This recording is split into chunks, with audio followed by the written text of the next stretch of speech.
This is William Robinson with ViralHair.com, and we're speaking to Zach Galligan, actor who's also done plenty of other things, and he'll be a guest at Pop Culture Con in March. And thank you very much, Mr. Galligan, for being here with us today. Thanks for having me.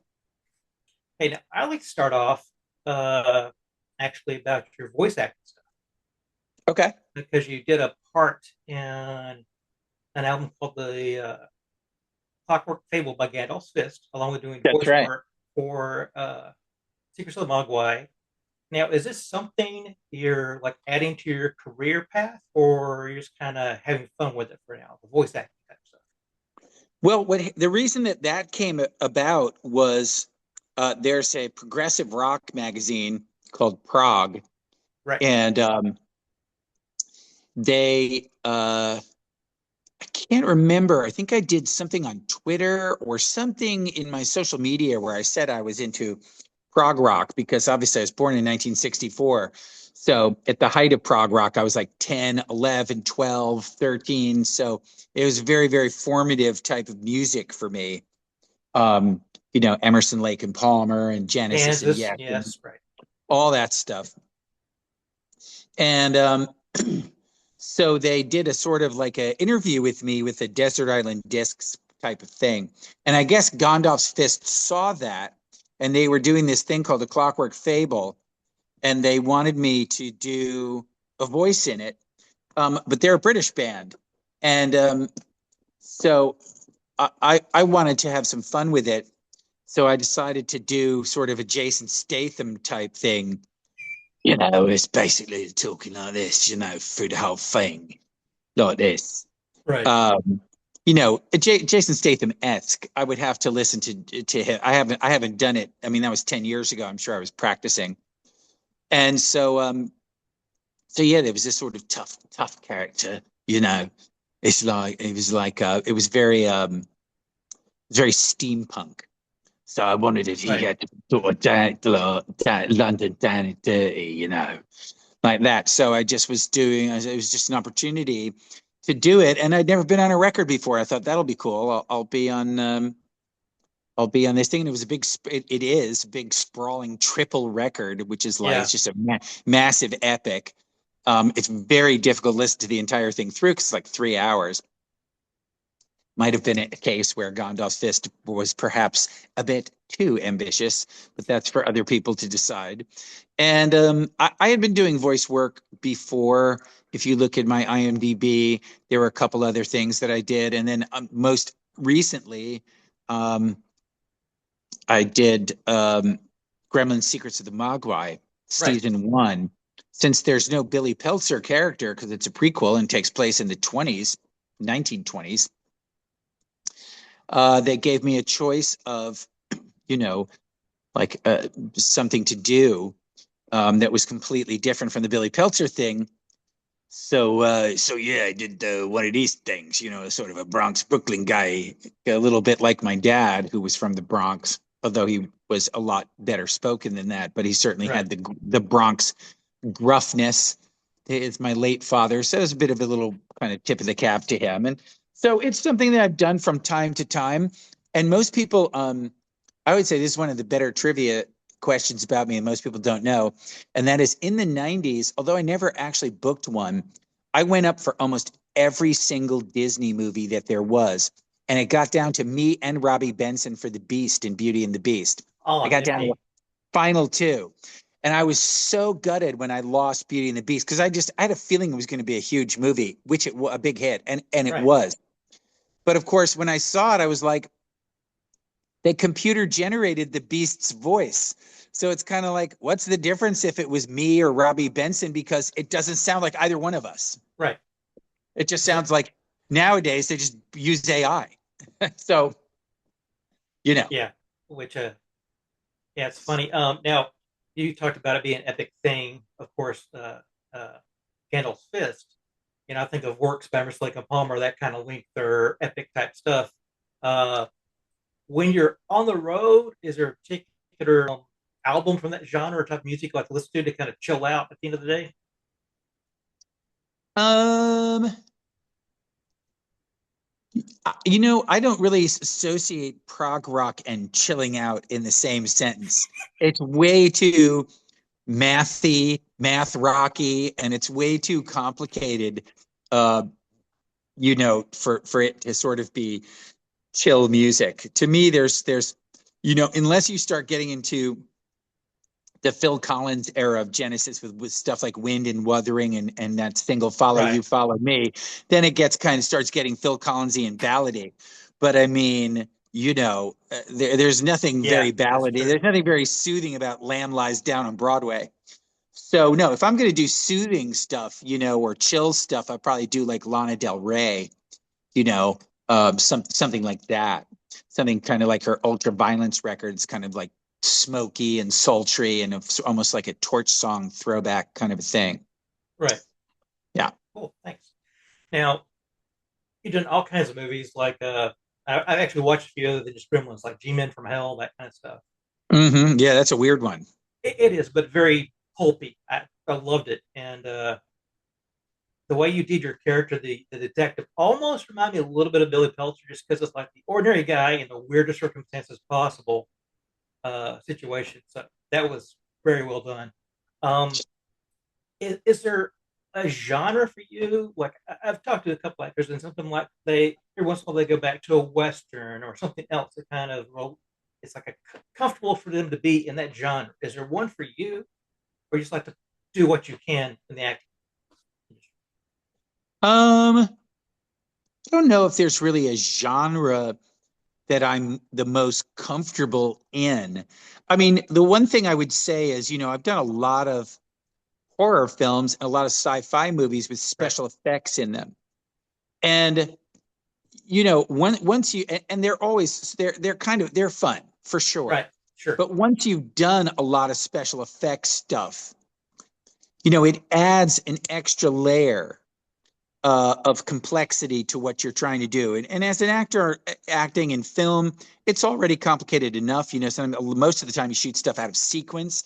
So like day one, it's like, oh, it's your all right, death scene. Like on day one, you're like, what? You're barely even feeling like you know what the character is. And now you have to, end.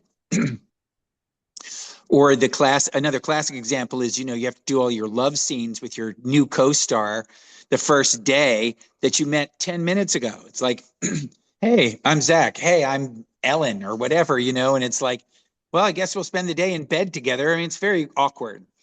So, but one of the nice things about just doing a drama is after doing all the complicated stuff, doing a scene where you're just talking to someone in the kitchen about life is like right, so much easier than being, covered in cables and fake blood and masks and makeup and everything like that.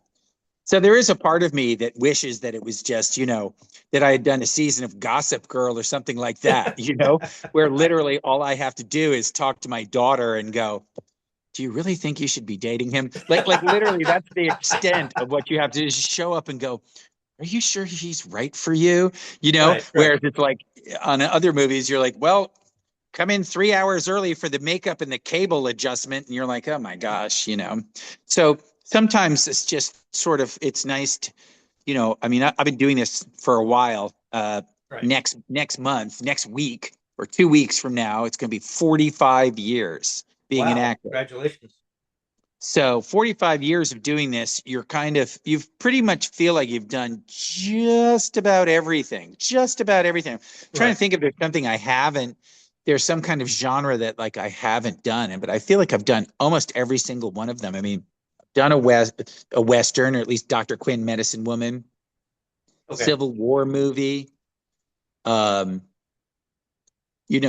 like thrillers, horror movies, serious dramas like Surviving, whimsical stuff, period pieces like the Lawrenceville stories that takes place in 1905 at, Lawrenceville Boys School, which is kind of like Ferris Bueller's Day Off 1905. I've done comedies on I mean, I feel like I've done just soap operas I started in, after school specials. I've done practically every single thing that you can do. Um, so it's really more like I always kind of felt that I had a problem, which was I was kind of a character actor Right. stuck in a leading man's body. And it's only lately in movies like, and most of these are obscure ones that like, basically you'd have to be a friend of mine to know that I can even do things like accents and whatnot. So like my friend Dominic Burns, who's a producer, put me in Madness in the Method, you Right, know, with and the in Jane that one, Silent Bob type movie is that the what? with the Jane Silent Bob characters with Jason Yes, J Hughes. yes. Jason Mewes and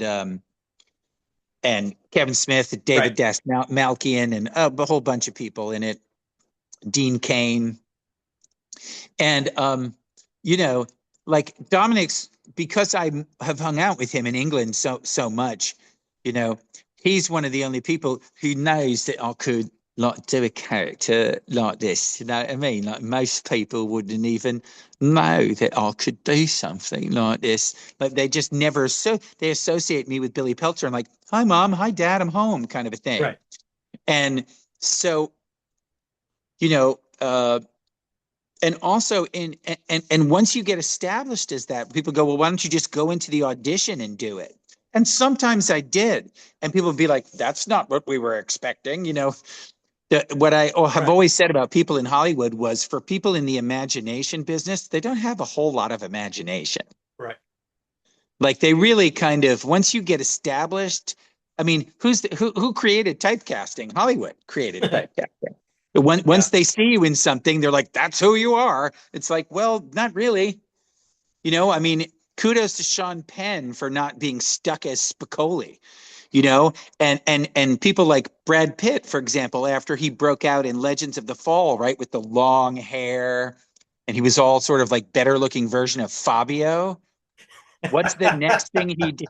What's the next thing he did? The next thing he did was cut his hair completely off and do Seven with Yeah. David Fincher, which was like the total opposite of Legends in the Fall. And that message was like, you're not going to put me in a box. You're not going to typecast me. I'm not going to do these Fabio parts all the time. I'm an actor. I play different roles and this and that. But Right. of course, I started 10 years before him in an era where people, young men, were not really considered chameleons. Like Sean Penn is the only person from that era who was sort of considered a chameleon. Even Tom Cruise, who's a wonderful actor, played all sorts of different roles, but he didn't really chameleon. Like the only time he ever sort of did a chameleon thing was when he did Born on the 4th of July.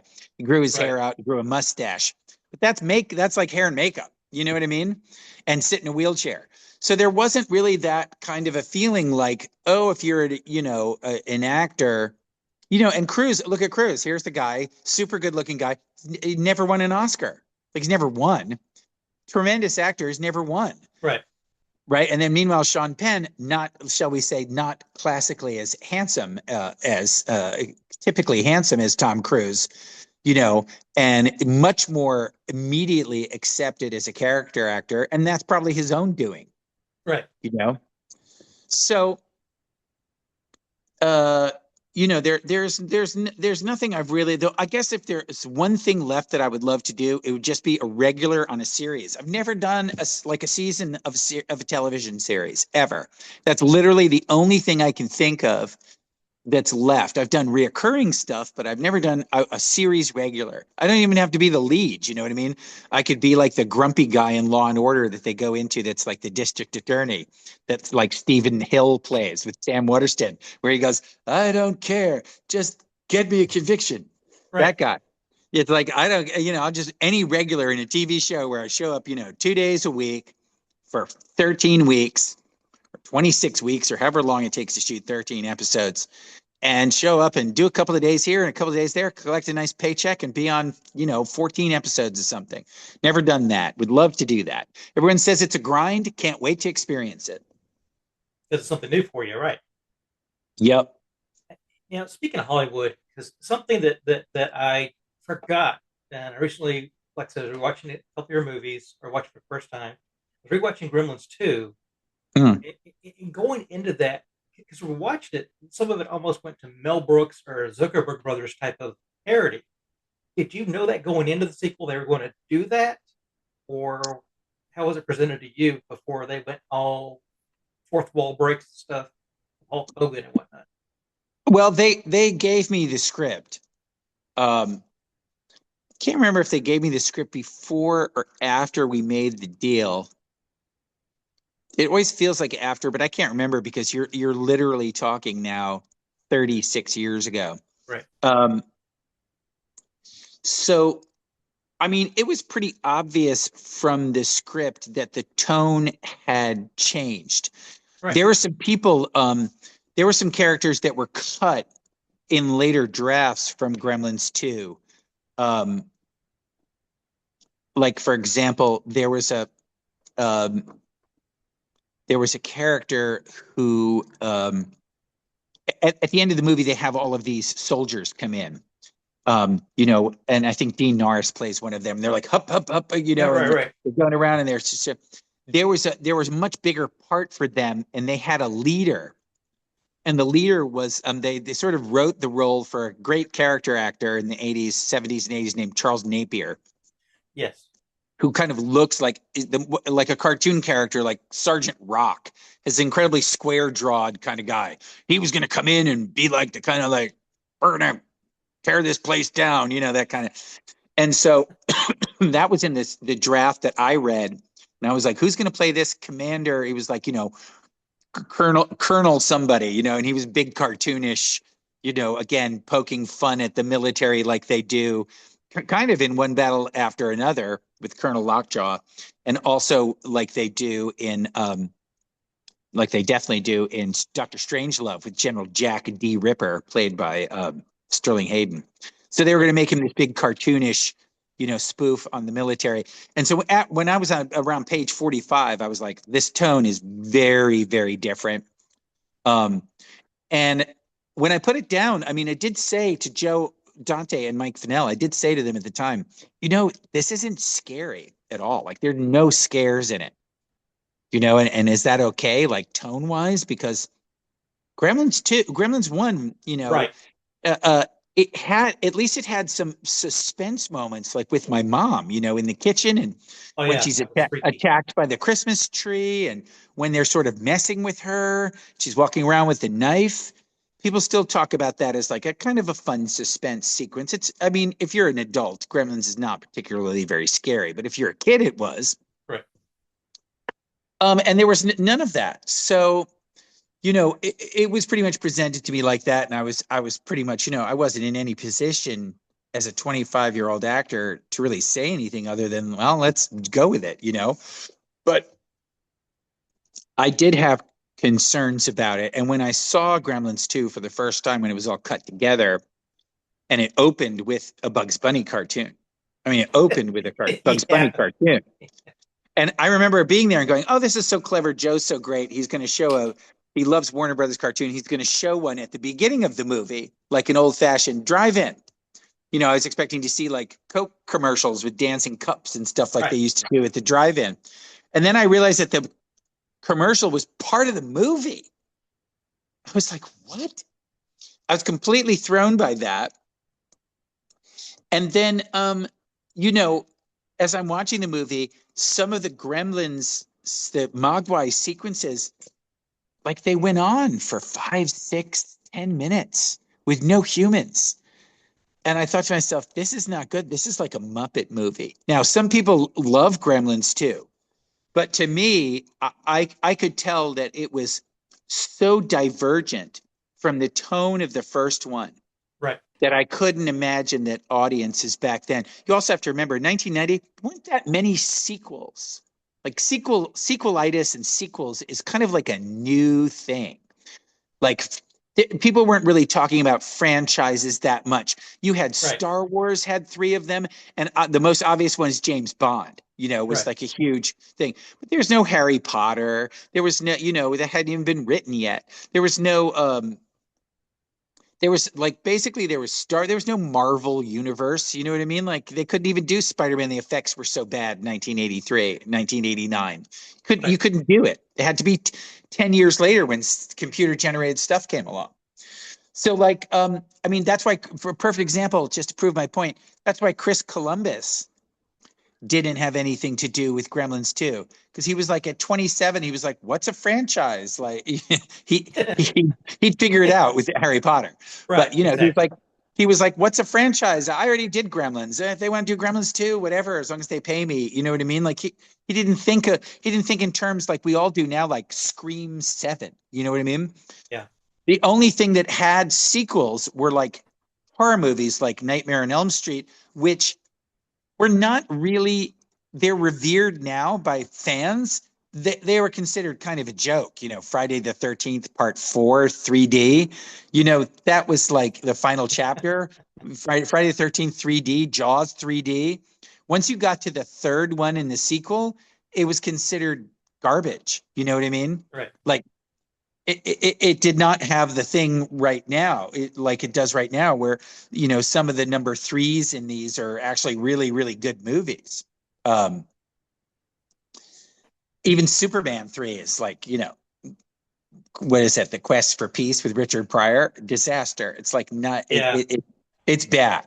Like basically, once you got to number 3, it was just cashing a paycheck.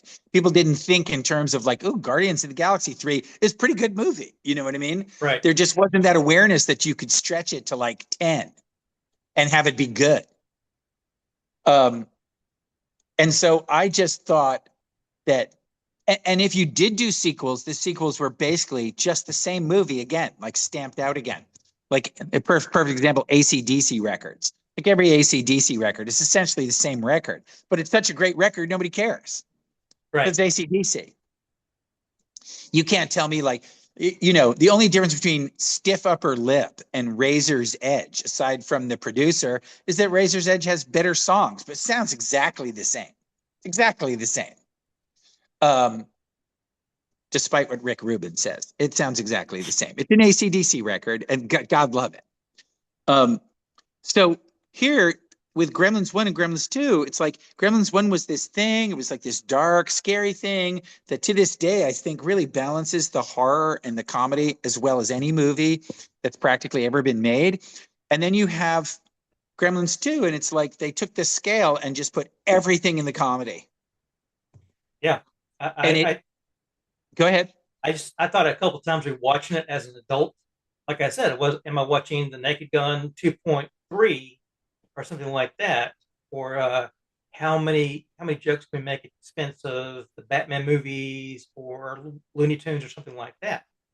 Yeah, and it was like people love it. Like Tarantino loves it, but I mean Tarantino loves the second Joker movie too.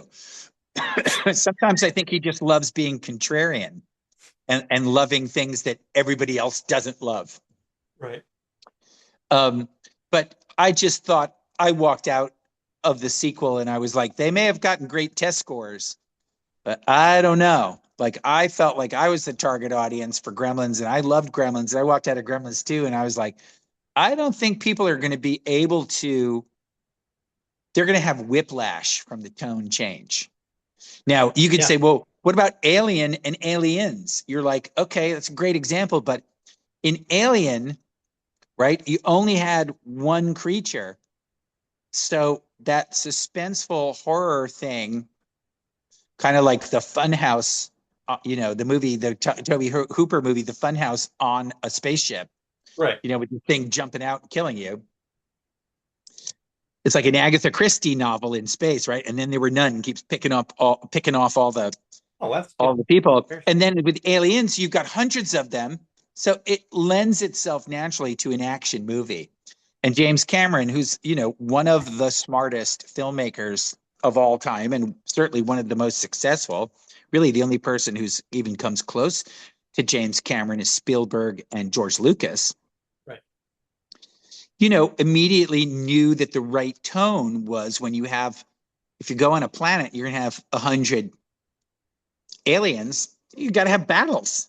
And if you're going to have battles, it's going to be an action movie. And how people thought, oh, you're going to have, 300 gremlins in an office building and it's going to be a madcap comedy. I don't know.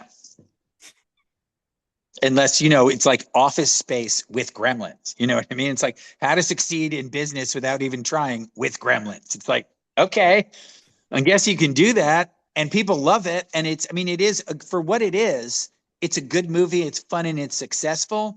But as a sequel, following something that had established a pattern, It doesn't fit. it does not fit. That's something you should do around the third one. There's a Spanish wonderful horror series called Rec. Do you know that? Record, REC. Yes, Record. sir. I've seen I think the first one, part of the second one. It's been a while Yeah. ago. So the first one is a straight ahead horror movie. And then the second one is sort of more of a straight ahead horror movie. And then the third one goes batshit crazy and like is just chaos at a wedding and is basically can maybe it's even Rec 4, but I think it's Rec 3. And then I'm sort of like, okay, we're ready for the chaos after you gave us not one, but two doses of the first one. It's like if you keep giving us the same thing 3 times in a row, then maybe we start going, haven't I seen this movie before? So I just felt that Gremlins 2 should have been Gremlins 3. And Gremlins 2 should have been what looks like Gremlins 3 is going to be now that Chris Columbus and Spielberg are back on board. It's going to be much closer to the first one because Chris Columbus wrote the first one and it was quite dark. It was only Spielberg really who moderated it and modulated it and made it more Spielberg family friendly than the original draft was. Right. That's interesting. I'm sure people are looking forward to that. Now, you've been doing, how long have you been doing cons now? Oh my gosh. The first con I ever did was a Fangoria comic convention at the Los Angeles Airport Hilton in 1995. Wow. Doing that because of probably Gremlins mostly. Now getting like generational fans, like mom and dad introduce their kids to Gremlins, and this is the guy, and you should Oh meet him, yeah, that thing? very much so. Huge amount of that. In fact, I would say that most of the kids that have any awareness of Gremlins is not really from the cartoon that's on HBO Max. Because in my opinion, it was not, it didn't really get much of a push Yeah. promotionally. So it's funny when I tell people about it, a lot of people don't even know about the cartoon. Like they just don't even know. Like I'll show them and I'll be like, I'll pull out the HBO Max thing and be like, look, show them on the app on my phone. They're like, what? I don't, they don't even have awareness of it. So most of the kids that love Gizmo love it because of their parents. Uh, that, now, since you've been doing this, is there anything meeting with a fan so far doing this that points as you probably the oddest or probably the most fun interactions you've had so far with fans? Um, I mean, I would say 90% of them, 95% of them are generally very, very fun. Convention fans are so enthusiastic and positive. The vibe at conventions is usually really great. Everyone's there and just sort of want to escape from current society and have a good time and not think about things and go back to their childhood when they seemed more carefree and didn't have social media and weren't bombarded with information like we are now with social media, like the sheer volume of information of stuff that we really don't need to know about. You know what I mean? It's like Yes, I'm sir. not sure the human brain was meant to know that 45 people died in an avalanche in Tibet or something. It's like, and then you read about it, and it's sad, and you've got crying mothers and stuff. It's like it's bad enough that you have to read about that happening in the US, but now with the entire world, it's just like so much information, especially sad information, tragic information to digest. It's a lot for people. So people want escape in a big, big way. They're just like, please stop my brain from freaking out about all this stuff that I really probably, I can't people have said to me, I can't process it all. It's like, it's too much to process. And people have told me that, Gremlins is kind of like their comfort movie, which is odd to me because it's kind of a scary movie. But um, you know, uh, It's nostalgia, and nostalgia is very comforting. The movie's 43 years old this Yeah. summer. It's hard to believe, really, but here we are. And so 95% of the interactions are great. And then occasionally you'll get what I would say is like a very moving interaction where someone will come up to me. I was about to say it's usually women, but that's actually not true. It's kind of split down the middle, men and women, and they'll come up to me and they'll be like, "You're my childhood," standing in front of me, which is like a sort of beautiful thing to say to somebody. And they'll say something like, "Can I have a hug?" And I'll be like, "Yeah, sure." And I'll give them a hug, and they'll break down and they'll start crying. And I'll go, why are you sad? And they'll go, "I just remember when I was growing up and my parents would fight and I'd hear them downstairs yelling at each other and I would turn on Gremlins to drown out the noise. And your movie was always a safe place for me to go from, from an unhappy place when I was younger." And they would they would start crying and let some of the trauma kind of bleed out of them. And I give them a hug and stuff like that. And it was kind of cleansing for them. And I thought to myself, it really wasn't until I did conventions, really till I did conventions in the last 15 years, that I realized the way that art and entertainment function in humans' lives. Right. How it really serves as something really positive for your soul, that you put a tremendous amount of focus and attention and emotion and love into. To me, it was like, it's like Joe Dante would always say, it's a rubber monster movie. But for some people, it's a lot more than just a rubber monster movie. For some people, it's a childhood and a cultural touchstone. It is. And to wrap things up, are there any upcoming projects or endeavors you can talk about, or give us a I'm sorry, brief? say again. To kind of wrap things up, are there any upcoming projects or endeavors you have coming up that you can talk about, or give us a hint on what you're working on? Well, obviously, everyone wants to know about Gremlins 3, and I wish I had the answer, but I don't. And of course, the ironic thing is, if I did have the answer, I couldn't tell you. Exactly. But I will say this: people are always surprised. Like they announced, the people say to me, they announced Gremlins 3 in November. How come you don't know whether or not you're in it? And all I can say about that is, if you look at the track record of the previous Gremlins projects that I've done, Gremlins 1 started shooting in the end of April. I got my part end of March. So that's like a month beforehand. Right. Gremlins 2 started shooting Memorial Day weekend, which is May 1989. I found out the project even existed February of 1989, 3 months beforehand. So the fact that the fact that it's shooting sometime this year, and that I heard about it last year, is like, wow, I'm getting huge amounts of notice now, because I didn't get very much.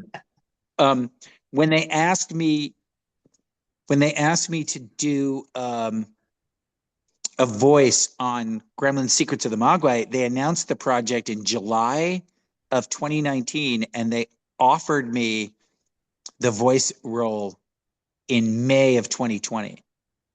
So it was basically about 11 months later. And then finally, when they did, we did the Mountain Dew Zero Sugar commercial for Pepsi, Right. with Spielberg was involved with that too. Um, the commercial shot on July 15th, 2020, and they told me about it at the beginning of June. So that's six weeks. Yeah. So I don't get a lot of notice about these projects. So when people say, like, aren't you freaking out, or how come they haven't told you yet? My feeling is like, for all I know, they could start shooting in September, in which case I could hear about it in July. That's just the way Yeah. that's the way they roll. So here it is. It's, not even March 1st. And, I think there's probably 6 months till they start shooting, 5, 6, 7 months till they start shooting. So for me, that's an eternity. I'm used to it. And I just, to quote Harrison Ford, they know where I am if they want me. Wow. Well, thank you so much for your time, Mr. Galligan. I really appreciate this, and I'm looking forward to meeting you in person at Pop Culture Concert. I will be there on the 14th and 15th of March outside of Houston, and looking forward to it. It should be a great time. Yes, your last one last year was awesome. So yes, sir, you will. Oh, good. Thank you. Great. Looking forward to it.